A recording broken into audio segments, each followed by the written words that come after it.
guys, thanks for tuning in. This is optibotimus coming to you with another video review. And on today's episode, thanks to the folks at FansToys, we're going to be taking a look at a pre-production sample of their FT-08 grinder, which as you can see is their version of a Masterpiece style Grimlock. Finally completing their line of iron diebots, Grinder here had a lot to live up to because we already previously had the official Masterpiece Grimlock. Where that official Grimlock kind of fails nowadays though, is the overall size for him. Existing before MP10, which became their new standard for sizes, Grimlock was kind of left looking a little bit too small. And a lot of collectors were really looking forward to FansToys' version, which would finally put Grimlock in the proper scale. Now, as you can see, this is Grimlock. I mean, not really much is all that different than what you would kind of expect for him. What we've gotten with all their other Masterpiece style figures is really good in-scale representations of the characters. And with their not Dinobots, they've been doing that. But Grimlock here really needed mostly just an increase in size. The rest of them, though, looks very much like what you would expect for Grimlock. And again, they got a lot of really nice detail. You got some really nice, colors kind of thrown out there. You got the green, red, blue. You got the nice chrome gold, nice paint detail there along the side. You got those little kind of goldish highlights for the legs. Again, you got the nice gold chrome down here on his claws. You got the nice silver paint here for his arms. Again, you got that kind of gold chrome underneath here with that kind of smoky colored neck section. Really gorgeous chrome teeth here. They are a little bit different than what the Masterpiece one had. I mean, they're a little bit more curved, and as you can see, the head does get a little bit of a different kind of look. But honestly, I don't think it looks all that bad. I think it still kind of nails all those kind of elements. Obviously, there's no Autobot symbol down there, but in general, absolutely gorgeous looking representation. Now, he also does not have that gimmick where you move the tail and then the head rotates side to side. That was kind of annoying. This is all just one piece. You can swivel the tail back and forth. It can kind of hinge up and down. As you can see, the head does rotate very nicely. You got the nice ratchety joint here for the neck. You got the mouth, which can open on the inside here. You do have his little flamethrower thing, so you can get a really cool pose like that where he's going to be blasting someone, well, maybe not that far. And again, like I said, this is a pre-production sample, so there are some aspects on here that are not as tight as they probably will be. One aspect that I'm noticing are these little tiny T-Rex hands. These are really kind of loose and floppy, and they kind of fall off easily on mine. But again, that is probably something that will be addressed in the actual final version of the figure himself.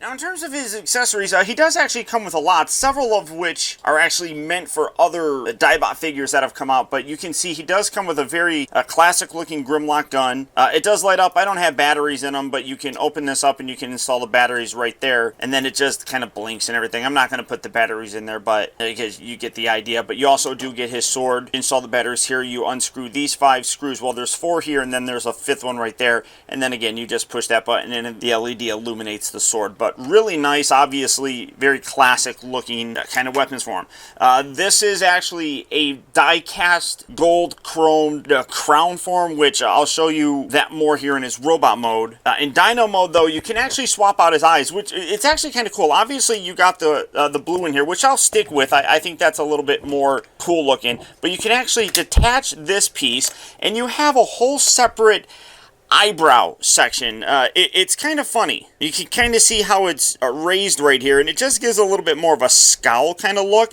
And when you put that on there, now we'll just kind of get that there, push that in. You can see it gives them kind of, like I said, a little bit of a scowl kind of look. It's a little bit weird. I like it because it gives it a little bit of like emotion to it, but you also do get red eyes for him. So to put those in, let's see, I'm going to pull out my little wedging tool. I'm going to pull this out there, put that off to the side, put these in there, and now you have the red eyes, and I guess a little scowl for the eyebrows looks a little bit better with the actual red eyes here. But if you wanted to make angry Grimlock, you absolutely can. I think it's great. It's definitely a nice touch. All of their previous Diebot figures have had that, so it's nice to see that continues on here. But for me, honestly, I'm just going to stick with the blue. It's a little bit more what I prefer. So just get that on there, tab that in, And there you have that. Now, you also do get a completely different head. Instead of just swapping out the eyes for the robot mode, they give you a completely different head for him, which I think is pretty cool. But again, we'll take a look at this more in robot mode. And then you get several other replacement parts. I don't remember exactly which ones are which, to be totally honest. This kind of looks like Swoop. This one kind of looks like, or maybe this is Swoop. I don't know, because it's a little bit smaller, but we'll take a look at all of these later on. But you do get 2 replacement mouths, and then you get a completely different head. Again, we'll take a look at all these when we're looking at all the robot modes, because I'm going to compare Grinder here to all of his previous, or well, I shouldn't say previous, but other little Diebot figures. One thing that's also really very, very nice, these are little replacement knee pieces for their version of Swoop. If you remember, these were very fragile and made out of chrome that broke very, very easily. I love the fact that they replaced this with die-cast metal ones. Again, we'll take a look at how that looks later on. This is already going to be a pretty long video, so might as well make it longer. But all that talking about these different dinosaur robots, let's get them out here. Here's Grimlock.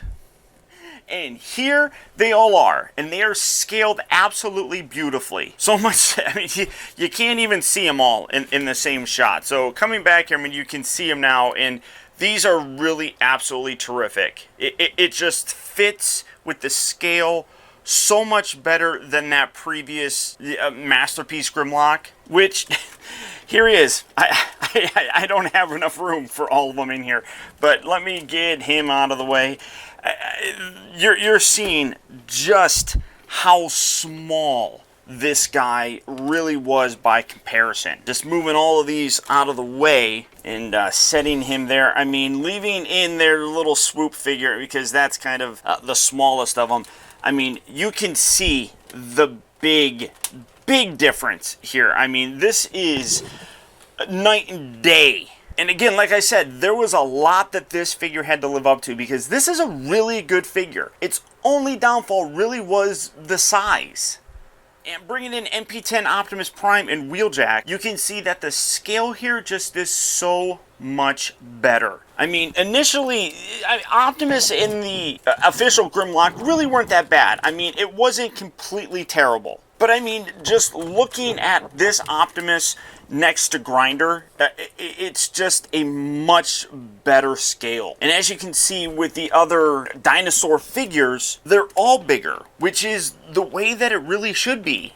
Now, for his transformation, I'm actually seeing some people kind of complain about him, because he's very much like what you would expect Grimlock to transform like. And people are already kind of saying, well, you know, the Masterpiece already did it that way. And while Grinder here does utilize some of those similar elements, there are definite changes on this. And remember, FansToys has basically been trying to recreate how the original toys and cartoons kind of looked in their transformation, which obviously is what Takara did, so naturally, it's going to look similar. First, what you're going to want to do, come around here to the actual dinosaur head, just take this, detach it, rotate it back just like so. Then take these sections here, and you're going to split these, and yeah, you're seeing very similar transformation so far.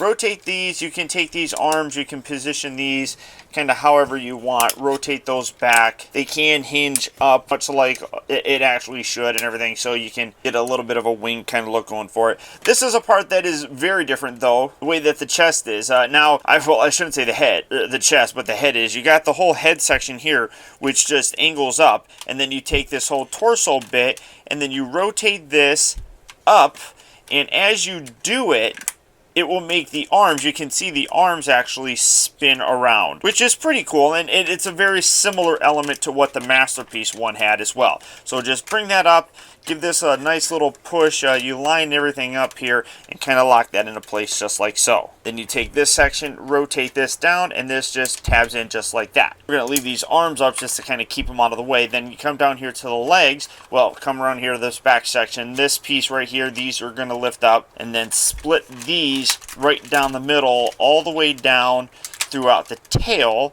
coming down to the tip, which can be a little bit tricky, and pull that apart just like so. Then hinge the legs out. It's like I said, it's a little bit tricky to get into, but you can see that there are some differences here. Obviously, this is filled in, whereas the actual Masterpiece one isn't. So in terms of some of the aesthetic, this is a little bit more clean, but you got some nice paint detail and molded in panels and everything like that. So very cool.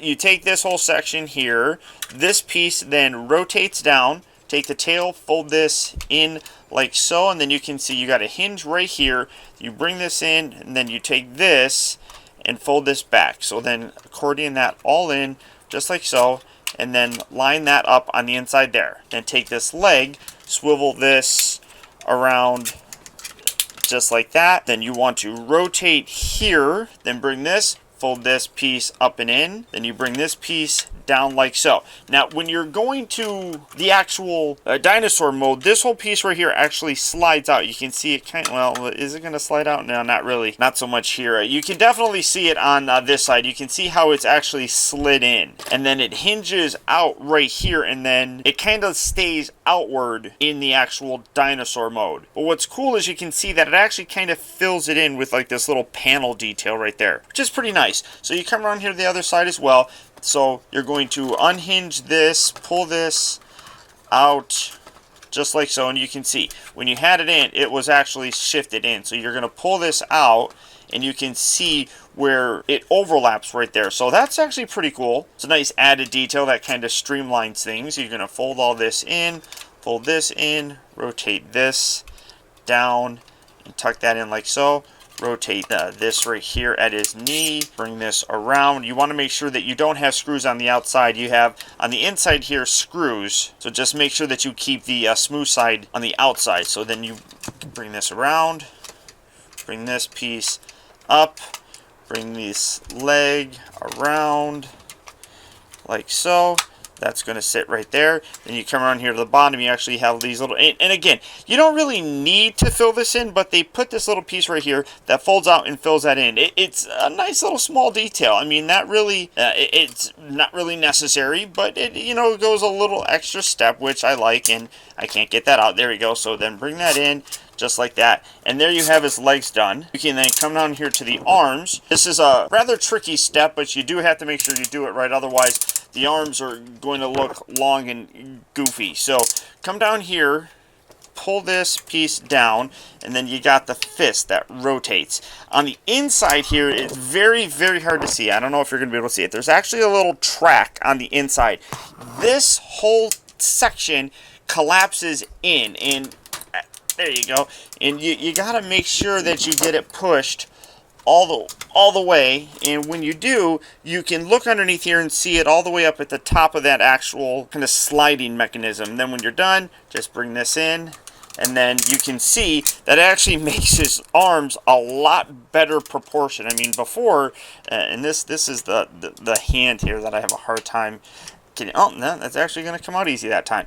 So if you just left it like that, it kind of gives him very strange looking proportions. It really looks bad. So you have to make sure you get that collapsed, but it is a little tricky to do so. You can only collapse it when the hands are out of the cavity here. So getting that, there we go. Now come around here, make sure I got it all the way forward. Yep, looks like it.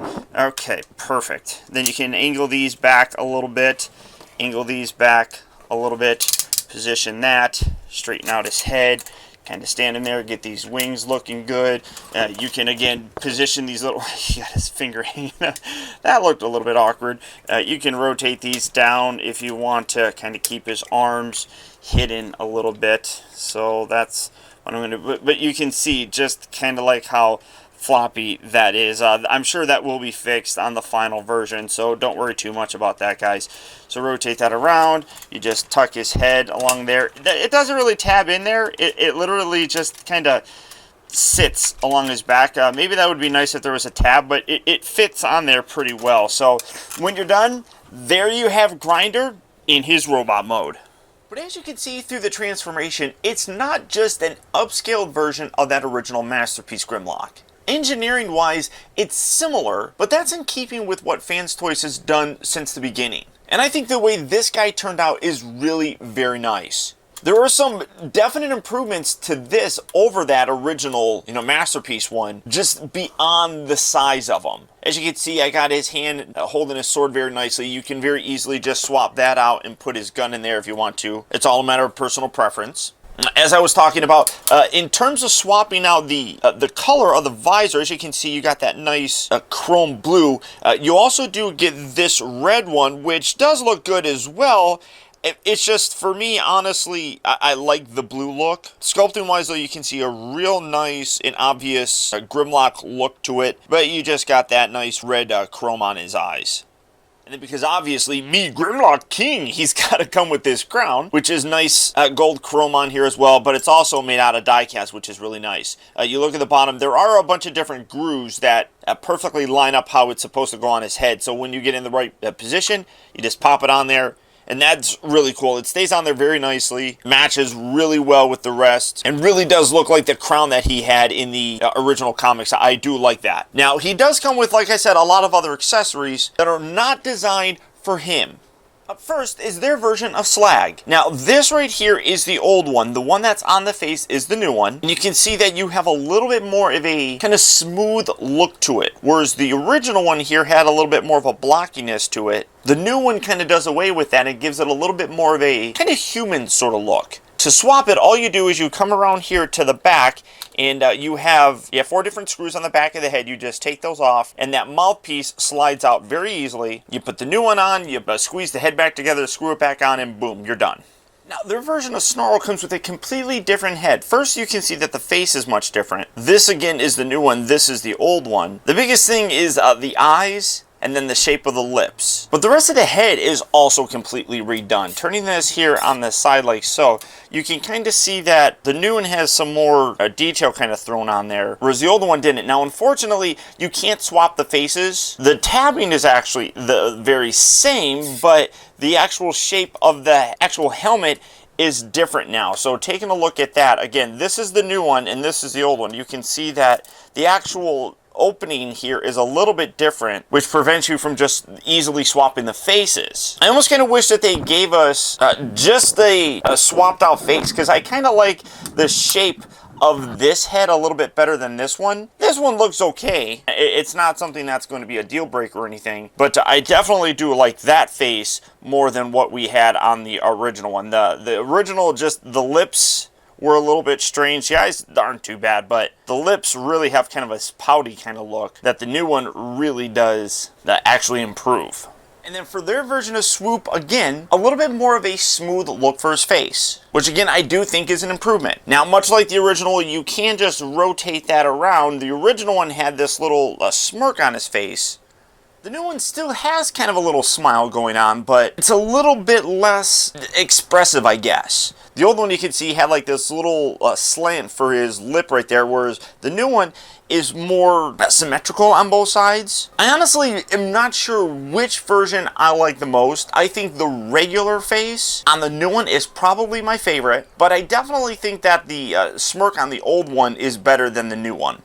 And then you also got replacement pieces for these chrome bits. Like I was saying, you remember that these really were fairly brittle, and a lot of times when you would remove them, they would break. Now, mine on the, I believe test sample I got actually did broke, but my actual production value one was much better. But they still replaced them with these die-cast ones. You can see that the color is a little bit different here. It kind of matches fairly well with the actual claws. The problem is, though, these are actually pinned in, and I don't have a way to remove that, so I can't actually install these, but that's what those are. And I do think that these are a welcome improvement over the originals. Now, coming in to take a closer look at Grinder, the best thing to do is start off with a comparison. This is a huge difference. All the other Iron Diebot figures that they've done have been massive, and Grimlock really needed to be as well. As you can see, the original masterpiece Grimlock does look really very good. It nails all of the aesthetics that he should hit. But when you compared him to NP10, he's way too small. He's actually shorter than Optimus, and that is just not right. Grinder here fixes that so very nicely. So getting the Grimlock out of the way, bringing in Optimus, this is a much, much better scale. Bringing in my tape measure, you can see that at the head he's about 11 inches tall, and then when you include these bits, which kind of make him a little bit taller, you're looking at about 11 and a half inches. So he is really quite large. And hey, we might as well bring in Wheeljack because Wheeljack created him. So again, for me, the scale here just works so much better. And while looks-wise, there's a lot of similarities, because obviously Grinder is supposed to look like Grimlock, I just think it just is a much better representation. I mean, on the original one, you had these giant pieces that kind of stuck up. You have them up here a little bit, but it's not nearly as prevalent like what you had here. His arms on the original are really very large. The ones here are a little bit better scaled. Some people have talked about like his torso being a little bit long. I don't really think that. I mean, proportionally, he looks about the exact same, honestly, that the Masterpiece kind of went for. I mean, you kind of have longer legs, same thing going here, but it's proportionate. You know, obviously you have the wing thing here in the back. One thing that I really like is on, kind of get this out, I don't know how well I'm going to be able to get that out of the way. You can see some nice painted detail on the inside here, whereas the Grimlock's actually doesn't have any of that. You still have those painted sections down here for the leg. That's the same here. But when you look at the inside of the legs on these guys, Grimlock's is fairly messy by comparison, whereas Grinder's is a lot more clean. I think that's a huge improvement. The rest, I mean, obviously is going to have a lot of those same kind of elements. The claws are still fairly large. I actually like how you can bend these back, though, because when you keep them up like that, they're a little bit bigger looking. When you actually angle them back, it makes them look a little bit smaller, which I think looks good. The helmet, the face, I should say, looks just about exactly what you would want, whereas his is a little bit more narrow. His is a little bit more wider, which I think works good for him as well. But all the other same elements are basically there. I do like how they got the clear piece here. That's missing on that. That was actually present in the G1 toy, so I mean, it works. You can run in the back. One thing that I might say is a little bit better on the Masterpiece is these small T-Rex arms are actually ball jointed here, but whereas this one is just kind of like a pin hinge joint, which does limit some of the articulation on it and different poses that you can put him in. But I mean, for all intent and purposes, I really do think that the original one is very good. It's a little bit older of a design, but it's still good. Grinder here, though, I just think takes it the next level and basically perfects what wasn't all that perfect on the original.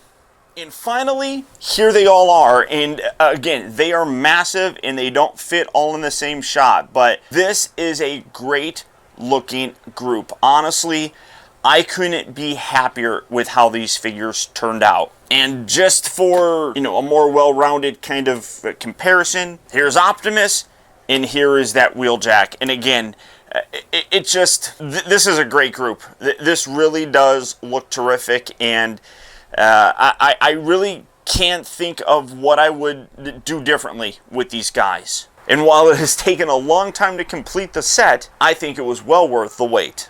Now for his articulation, you can kind of see that there's a little bit of a gap down here in his upper torso, and the head is attached to kind of a panel that goes underneath that gap, so you get a really nice range of motion with the head. It can look up about that far, and then it can look down fairly well. It also can look left and right. It doesn't really well, it does actually pivot a little bit, but not a heck of a lot. The shoulders here, as you can see, they move in and out. Huge ratchet joints on these, as you would come to expect with, you know, FansToys. The rotation is very nice. He does have a swivel at his upper elbow section. You can see that once you get that actual joint locked into place, you still do have two joints here. You have a lower one and then another one that gives you roughly a 90-degree range of motion. You not put in place, you probably could get a little bit more than a 90-degree range of motion, but it would make the arms look really goofy.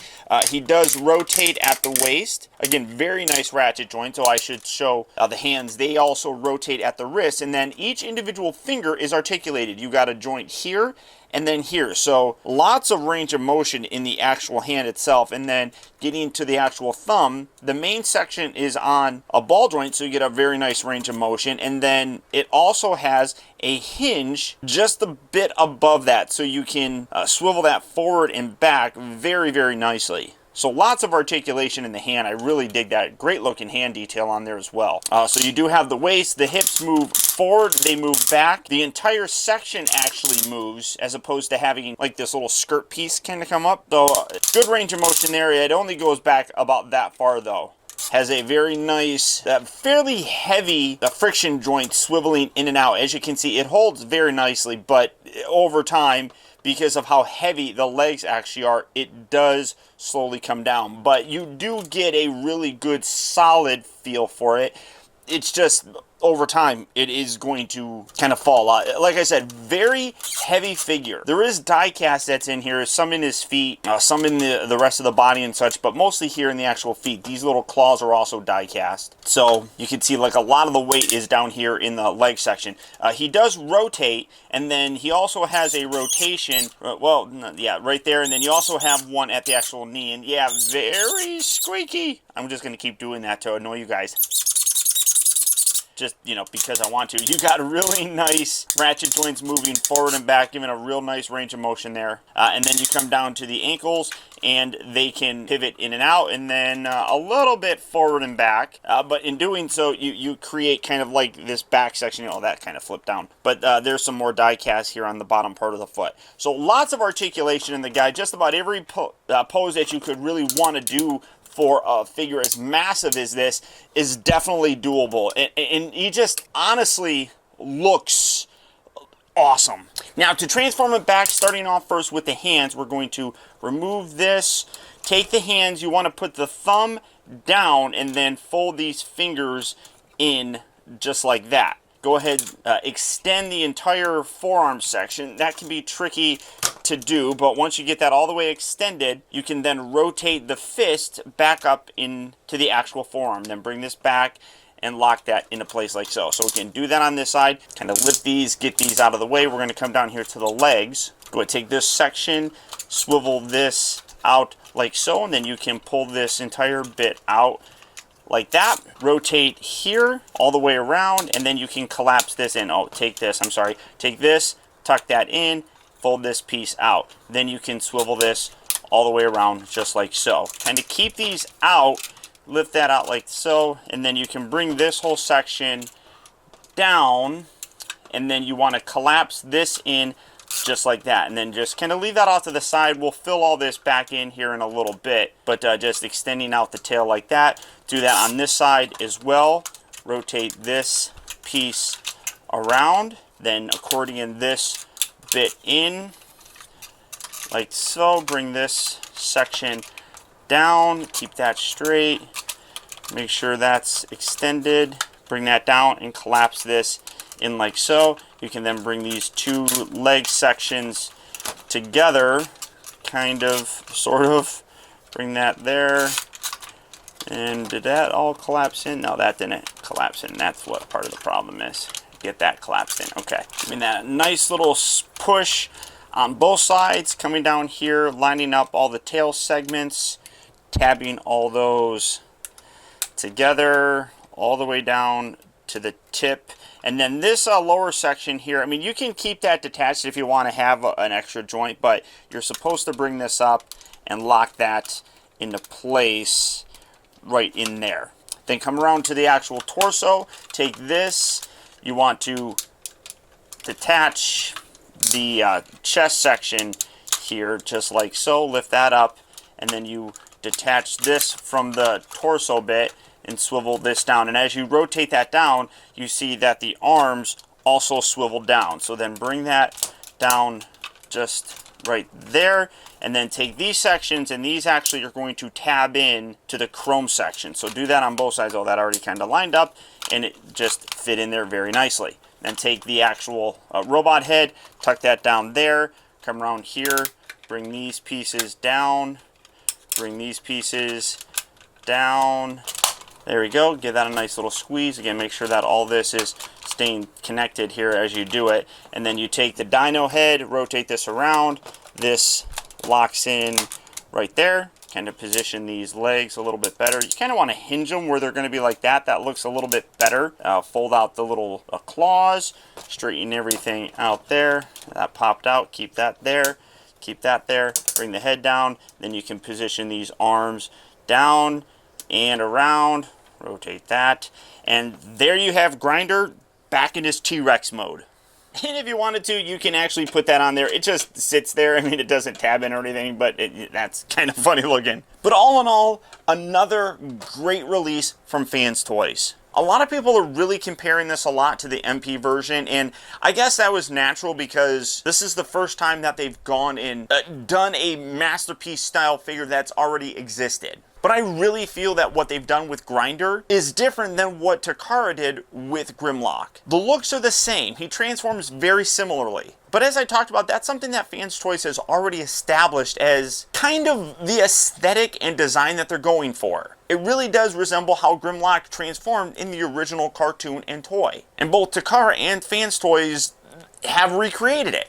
I think that the overall size, though, for this is much, much better. At least when you scale it with the rest of the current line of Takara Masterpiece figures. The Dinobots should be much larger, and Grinder here, as well as the other Iron Dibots, really do fit much nicer. But some of the improvements on them, like the way that the Robot Mode's legs look, that's much cleaner and a lot better looking if you ask me. And then some minor little things like adding these little, gold sections here in Dino Mode really do separate this and make it stand out from that Masterpiece one. One thing that I do wish that they did, like I was talking about, I do wish that they actually used the full ball joint for this. It would just allow you to really get a better range of motion, especially here at the elbow, because you can't rotate this around. If that was a ball joint, you would be able to rotate that around some. I mean, as it is, they're just going to be stuck like that. I wish I could kind of angle them in. But everything else, though, I mean, I really do think it came out looking really, oh, well, I don't have that tabbed in all the way,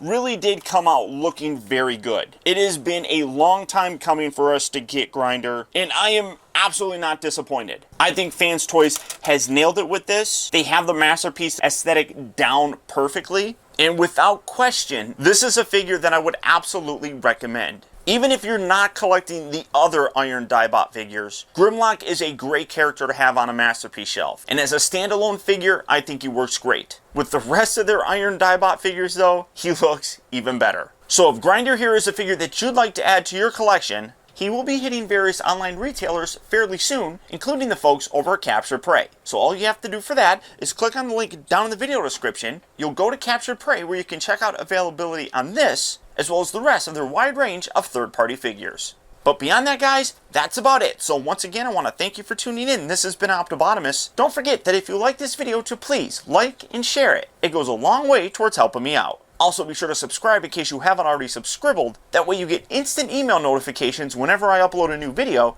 and you never miss out on a future review of mine. Or if you're already subscribed, make sure you click on the little bell on my homepage, and check to make sure that your settings are set so that you get those email notifications. And as always, until next time, be excellent to each other.